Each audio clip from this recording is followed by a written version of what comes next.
नमस्कार मित्रों, आर के एजुकेशन यूट्यूब चैनल पर आप सबका हार्दिक स्वागत है। और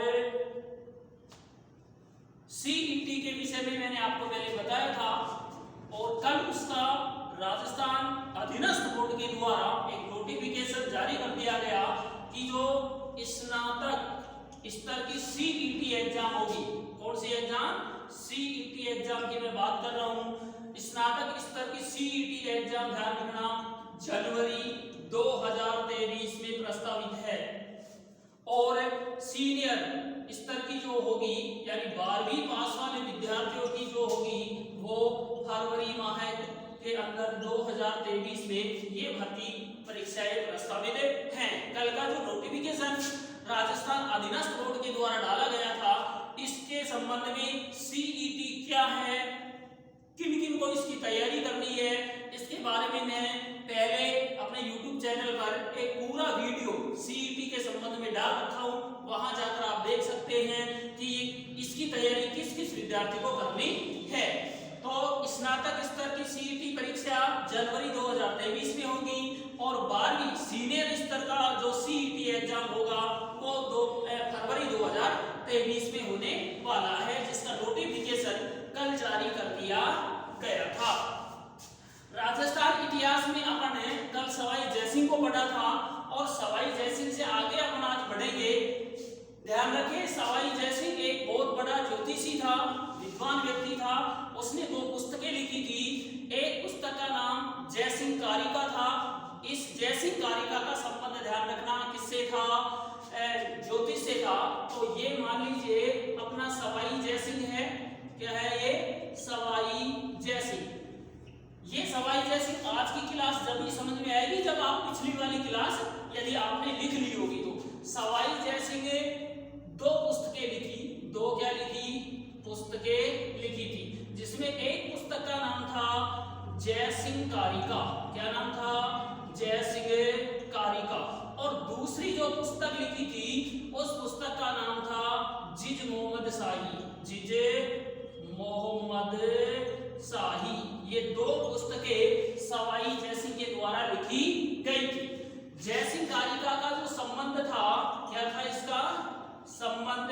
ज्योतिष से रहा था। ध्यान रखना किससे रहा था? ज्योतिष से। आपसे एग्जाम में सीधा प्रश्न पूछा जाएगा कि जयसिंह कारिका किसने लिखी थी, तो उसका उत्तर ध्यान रखना क्या होगा? सवाई जयसिंह। और जयसिंह कारिका का यदि संबंध पूछा जाए तो किससे रहा? आपसे एग्जाम में ये पूछा जाए कि जयसिंह कारिका का संबंध था, उसमें ऑप्शन देगा वास्तुकला से, राज व्यवस्था से, ज्योतिष व्यवस्था से या ज्योतिष शास्त्र से। तो ध्यान रखना जयसिंह कारिका का संबंध कौन से शास्त्र से बताओगे? ज्योतिष शास्त्र से।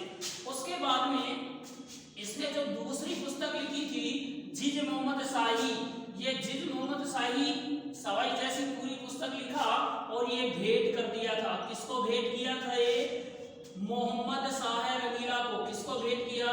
मोहम्मद शाह रंगीला। मोहम्मद शाह रंगीला को क्या कर दिया था? भेंट कर दिया था।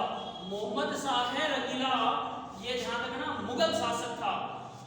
लिखा जयसिंह ने था। ध्यान रखना जिज मोहम्मद शाही पुस्तक का लेखक यदि पूछा जाए तो सवाई जयसिंह था, लेकिन जिज मोहम्मद शाही पुस्तक भेंट किसको कर दी गई थी? तो उसका उत्तर होगा मोहम्मद शाह रंगीला।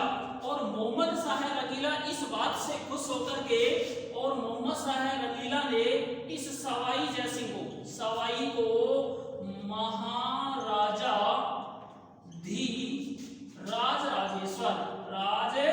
राजेश्वर की क्या दे दिया था? उपाधि दिया था।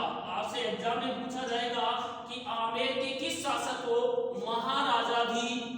राजेश्वर के नाम से जाना जाता है, तो उसका उत्तर सवाई जयसिंह होगा। ध्यान रखना। और राजेश्वर की उपाधि किसने दी थी? मोहम्मद शाह रंगीला ने दी थी। क्यों दी थी? क्योंकि सवाई जयसिंह जिज मोहम्मद शाही जो पुस्तक लिखी थी वो मोहम्मद शाह रंगीला को भेंट कर दी थी। इसी कारण इस मोहम्मद शाह रंगीला ने इसको सवाई जयसिंह को राजेश्वर की उपाधि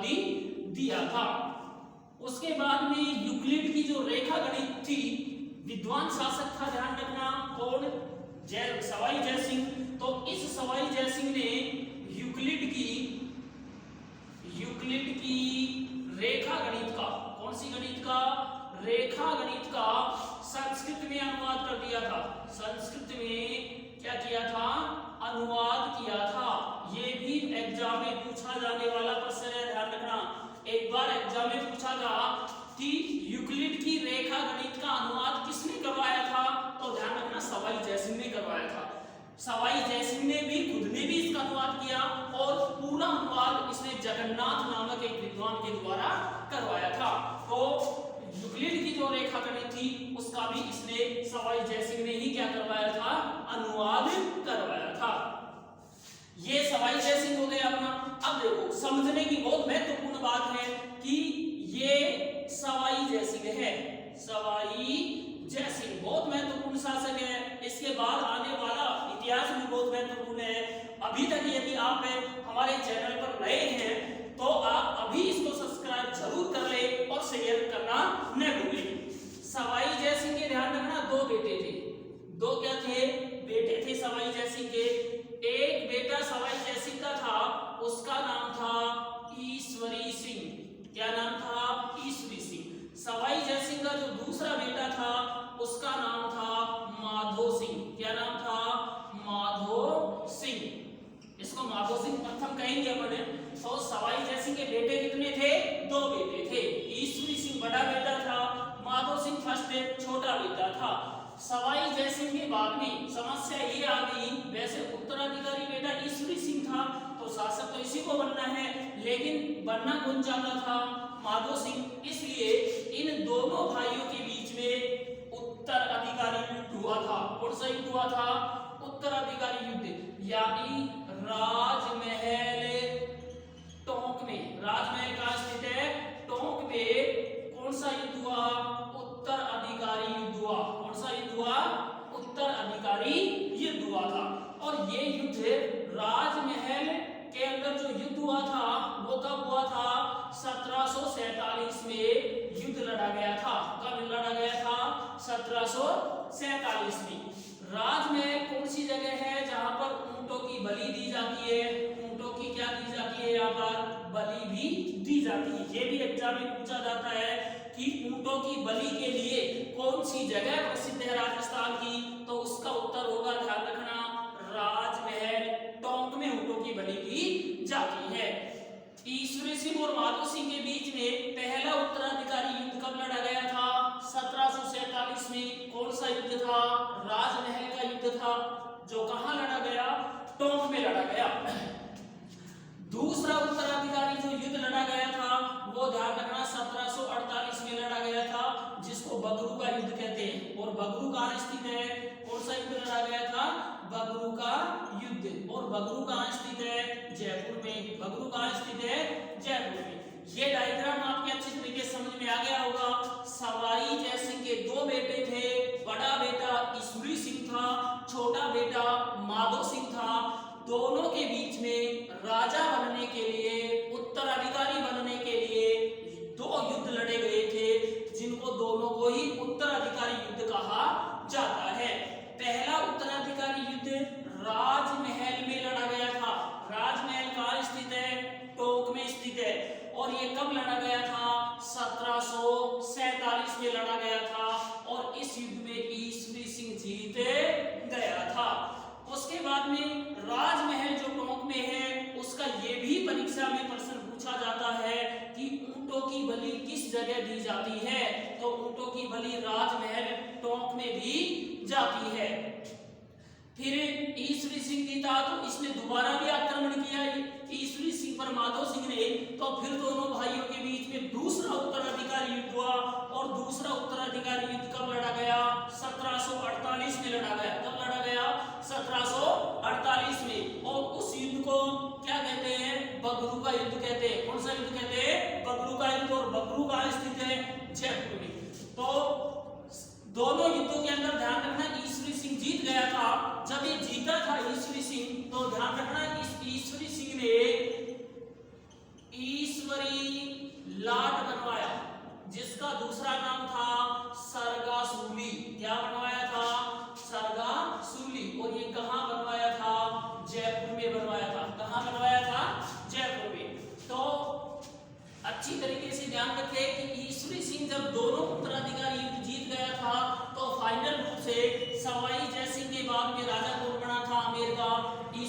सिंह बना था।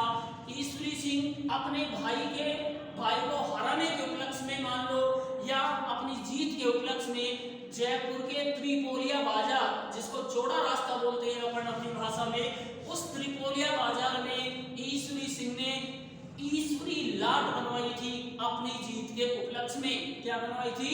ईश्वरी लाट। और ईश्वरी लाट को ही सरगासूली भी कहा जाता है। लेकिन ध्यान रखें, ईश्वरी सिंह जब शासक बना था तो उस समय आमेर में मराठों का आतंक था। आमेर में मराठों का क्या था? आतंक। और ये मराठों के आतंक का सामना नहीं कर पाया था, इस कारण से ये अपनी क्या कर लिया था? आत्महत्या कर लिया था। क्या कर लिया था? आत्महत्या कर लिया। जैसे ही ईश्वरी सिंह मर गया तो अब स्वतः ही राजा कौन बन गया? माधो सिंह बन गया। कौन बन गया? माधो सिंह। अब माधो सिंह फर्स्ट जब शासक बना था तो अब माधो सिंह के विषय में पढ़ेंगे, क्योंकि ईश्वरी सिंह ने केवल ईश्वरी लाट बनवाई थी, इतना जरूर याद रखें। और अपने भाई के साथ 2 उत्तराधिकारी युद्ध लड़े थे। अब आ गया अपना माधो सिंह। माधो सिंह ने बहुत सारी चीजें बनवाई थी, ये मान लो माधो सिंह है। और इस माधो सिंह के द्वारा देखो, सबसे पहले माधो सिंह ने 1763 में किसको बसाया था? सवाई माधोपुर को बसाया। सवाई माधोपुर को बसाया था। बहुत अच्छा क्वेश्चन है ये कि सवाई माधोपुर का संस्थापक कौन था? तो ध्यान रखना, माधो सिंह फर्स्ट था। कौन था? माधो सिंह फर्स्ट। क्योंकि सवाई माधोपुर माधो सिंह फर्स्ट ने बसाया था। और ये कब बसाया गया था? 1763 में बसाया गया था। इस माधो सिंह ने आमेर महलों का निर्माण करवाया था। आमेर महलों का क्या करवाया था? निर्माण भी करवाया था। निर्माण करवाया। आमेर महलों का निर्माण भी किसने करवाया था? माधो सिंह ने करवाया था। ध्यान रखना, इस माधो सिंह ने नाहरगढ़ में 9 पासवान महल बनवाए थे। कितने महल बनवाए? 9 पासवान महल बनवाया। इसी कारण से कल सवाई जैसे जब मैं पढ़ाया था तो उस समय बताया था कि नाहरगढ़ दुर्ग को सुदर्शनगढ़ तो कहते ही हैं, लेकिन इसे महलों का दुर्ग भी कहा जाता है। और यही कारण है कि इसमें कितने महल हैं? 9 पासवान महल है। नाहरगढ़ बनवाया था सवाई जयसिंह ने, लेकिन 9 पासवान महल किसने बनवाए थे? उसका उत्तर होगा माधो सिंह फर्स्ट ने। तो माधो सिंह ने क्या क्या करवाया? देखो, माधो सिंह ने सवाई माधोपुर बसाया। कब बसाया? 1763 में बसाया। आमेर महलों का निर्माण भी माधो सिंह ने करवाया था। और माधो सिंह ने नाहरगढ़ दुर्ग के अंदर 9 पासवान महल भी बनवाया था। कितने महल बनवाया? 9 पासवान महल। इस माधो सिंह का बड़ा भाई ईश्वरी सिंह था, वो तो ध्यान रखना मराठों के भय से आत्महत्या कर लिया था। लेकिन ध्यान रखें, इस माधो सिंह ने मराठों का आमेर में कत्ले आम करा दिया था। कत्ले आम करा दिया। कत्ले आम का मतलब हो गया कि मराठा को देखते ही गोली मारने के आदेश दे दिए थे। किसने? माधो सिंह ने दिए थे। ध्यान रखना, माधो सिंह की ये बातें जरूर याद रखनी है कि माधो सिंह का बड़ा भाई ईश्वरी सिंह मराठों के भय से आत्महत्या कर लिया था। लेकिन जैसे ही माधो सिंह शासक बना तो उसके बाद में माधो सिंह ने मराठों का आमेर में कत्लेआम करने का क्या दे दिया? आदेश दे दिया था। तो ये सारी बातें आपको याद रखनी है। 1763 में माधो सिंह किसको बसाया? सवाई माधोपुर को। इसका मतलब सवाई माधोपुर का संस्थापक माधो सिंह था। आमेर महलों का निर्माण माधो सिंह ने करवाया था। नाहरगढ़ में 9 पासवान महल बनवाए थे। और मराठों का माधो सिंह आमेर में क्या करवा दिया था? कत्लेआम भी करा दिया था। उसके बाद में इस माधो सिंह ने, ये माधो सिंह है, और माधो सिंह ने सील की डूंगरी पर, सील की डूंगरी, कौन सी डूंगरी है? सील की डूंगरी पर। और ये सील की डूंगरी कहाँ स्थित है? चाक्षु में। कहाँ स्थित है? चाक्षु में। और चाक्षु कहाँ स्थित है? जयपुर में। माधो सिंह ने सील की डूंगरी कहाँ स्थित है? चाक्षु। चाक्षु कहाँ स्थित है? जयपुर में सील की डूंगरी पर शीतला माता का मंदिर बनवाया। किसका मंदिर बनवाया? शीतला माता का मंदिर बनवाया। तो शीतला माता का वर्तमान दीवान, कैसा दीवान? वर्तमान दीवान माधो सिंह को कहते हैं। किसको कहते हैं? माधो सिंह को। शीतला माता का वर्तमान दीवान किसको कहा जाता है? माधो सिंह को कहा जाता है। शीतला माता के खंडित मूर्ति की पूजा की जाती है। कैसी पूजा की जाती है? खंडित मूर्ति की क्या करते हैं? पूजा करते हैं। ये भी एग्जाम में आता है, ध्यान रखना। दो प्रश्न आते हैं कि खंडित शिवलिंग की पूजा कहाँ होती है? तो खंडित शिवलिंग की पूजा होती है वेणेश्वर में, वेणेश्वर डूंगरपुर में। और किस देवी की पीठ की पूजा की जाती है? तो वो है ब्रह्माणी माता सोरसेन 12 में। और कहाँ खंडित मूर्ति की पूजा होती है? तो उसका उत्तर होगा शीतला माता, जहां पर खंडित मूर्ति की क्या की जाती है? पूजा की जाती है।